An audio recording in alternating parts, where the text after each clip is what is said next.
Agora, entrando na questão da habilidade, ou seja, eu tenho que saber montar um plano, eu tenho que saber montar um plano estratégico, eu tenho que saber montar um plano de ação. Então, vamos tentar fazer um passo a passo para a montagem desse plano, né? Em primeiro lugar, quando a gente tem que montar um plano estratégico numa empresa, nós temos que saber o que nós queremos trazer para o nosso paciente, para as partes interessadas na nossa organização. Qual é o benefício que eles buscam com isto, né? Vou dar alguns exemplos de outros segmentos, né? Por exemplo, numa organização, tem uma livraria em São Paulo que os vendedores são formados em letras. Porque as pessoas não vão numa livraria buscar livro, elas vão buscar cultura. Porque o benefício do que as pessoas buscam é a cultura e não comprar os livros. Então, sempre quando nós vamos montar um plano, nós temos que pensar no benefício que nós estamos trazendo para as pessoas.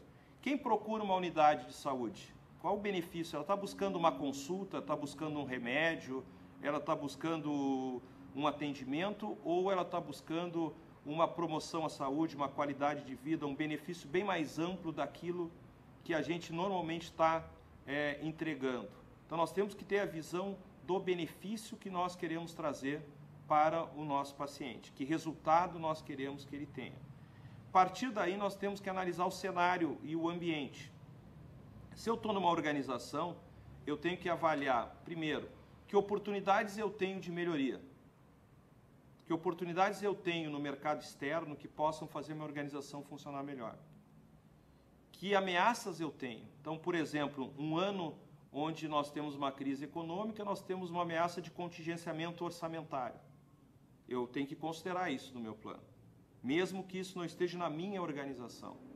Se eu estou trabalhando num ano onde o governo define a saúde como uma prioridade e tem mais recursos, eu tenho uma oportunidade para que meus projetos sejam mais audaciosos.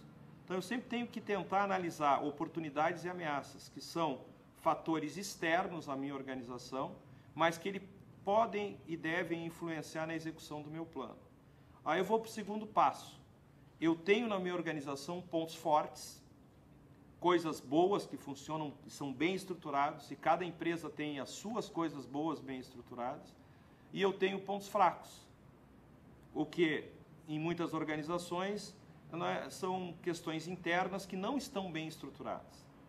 Então, tu pode ter problema de recursos humanos, tu pode ter problema de remuneração, falta de conhecimento técnico. Tu tem que fazer o diagnóstico interno para saber aonde que tu vai priorizar a execução do teu plano.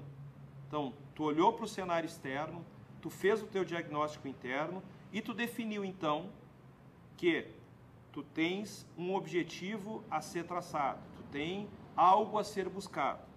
Normalmente, as organizações utilizam este algo a ser buscado, o nome é chamado como sendo os teus objetivos.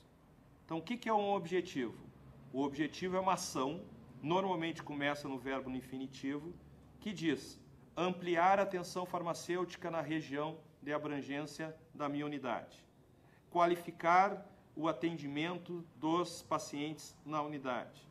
Ampliar a abrangência de atuação, melhorar os resultados da assistência pré-natal, aumentar os índices de cobertura vacinal. Então, são ações que a tua organização define para que tu possa definir o rumo aonde tu vai priorizar as ações. Ou seja, todas as nossas organizações têm recursos limitados. Então, tu tem que definir prioridades. As prioridades são os teus objetivos. É aquilo que tu vai definir para o próximo ano, que tu vai colocar a maior dedicação de tempo e de recursos para a execução. Então, nós temos que ter nas nossas organizações objetivos. Um objetivo, ele tem palavras, ele tem ação, né? Para que um objetivo possa ser transformado em realidade, em resultado, nós temos que definir para cada objetivo, que é, por exemplo, aumentar a cobertura vacinal na região de atuação da minha unidade, eu tenho que definir um indicador. Como é que eu vou medir este objetivo, né? Então, o indicador é a medida do objetivo. Então, eu tenho como objetivo de ampliar a cobertura vacinal de 70% para 80%. Então, qual é o meu indicador? É o percentual de pessoas que estão sendo cobertas pela atenção, pela cobertura de vacinas do meu posto. Então, eu tenho que definir esta medida, essa unidade de medida. E a meta vai ser aumentar de 70% para 80%. Então, eu tenho um objetivo, uma forma de medida que é o indicador, e eu tenho uma meta para esse indicador. Né? Eu tenho que ter muito claro que se eu não tiver o indicador certo para medir o objetivo, eu posso ter um objetivo e não estar acompanhando ele de uma forma adequada. Então, qual a sequência que nós entendemos como adequada? Primeiro, define as prioridades da tua organização. Constrói objetivos, que são ações que tu vai priorizar. Define para cada objetivo um indicador que possa fazer essa medição. E estabelece metas. Estabelecer metas também é uma parte importante, porque como é que eu defino uma meta? Não é? A meta é ampliar de 70% para 80%, a meta é aumentar em 30% de determinada atividade, a meta é atingir índices melhores, por exemplo, um hospital reduzir a infecção hospitalar de 3% para 2%. Então, a meta ela é a definição clara de que resultado tu vai querer buscar, medido pelo indicador que tu definisse para esse objetivo. Normalmente, a definição de meta é a parte mais importante dentro do teu plano. Porque se tu definir uma meta impossível de ser atingida, a tua equipe já vai iniciar o projeto com a sensação de que não vai dar certo, né? Porque ela sabe que é impossível de atingir esse resultado. Se tu estabelecer uma meta muito fácil de ser atingida, a tua equipe não vai se sentir motivada e provocada a buscar um resultado melhor. Então, uma meta, ela tem que ser, primeiro, ela tem que ser possível de ser atingida, mas ela tem que ser desafiadora. Como é que eu defino uma meta? O professor Vicente Falcone, ele propõe que toda meta seja sempre 50% da lacuna da situação atual em relação ao ideal. Então, se eu trabalho numa unidade de atenção à saúde, onde eu tenho indicadores de nutrição, indicadores de cobertura vacinal, indicadores de pré-natal, de cobertura farmacêutica, eu tenho uma situação atual, que é a fotografia do hoje. E eu tenho a situação ideal, que a situação ideal eu posso buscar ou na bibliografia, ou eu posso buscar em uma outra instituição que já fez isso e conseguiu um excelente resultado. Então, eu tenho a situação atual e eu tenho a situação ideal. Eu tento estabelecer para o primeiro ano 50% dessa relação. Ou seja, no primeiro ano eu vou atingir 50% da situação ideal e no segundo ano eu vou buscar os seguintes 50%.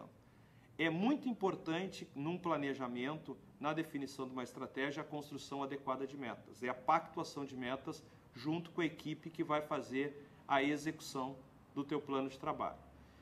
Até aí está tudo fácil, porque tu só fez o planejamento. Tu analisou o ambiente, fez um diagnóstico interno, definiu um objetivo, definiu um indicador e definiu as metas. Só que para isso se tornar realidade, tu precisa construir o quê? Planos de ação. Tu precisa construir projetos, que nada mais são do que como tu vai fazer.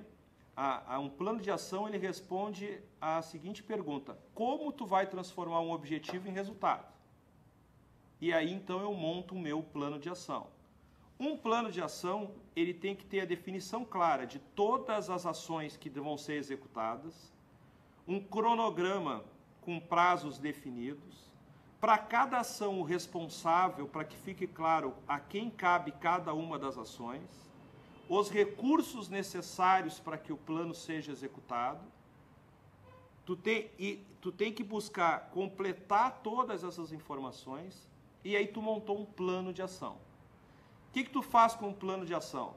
Tu tem que validar este plano na tua organização, porque muitos planos de ação necessitam de recursos, necessitam de orçamento, necessitam de investimento.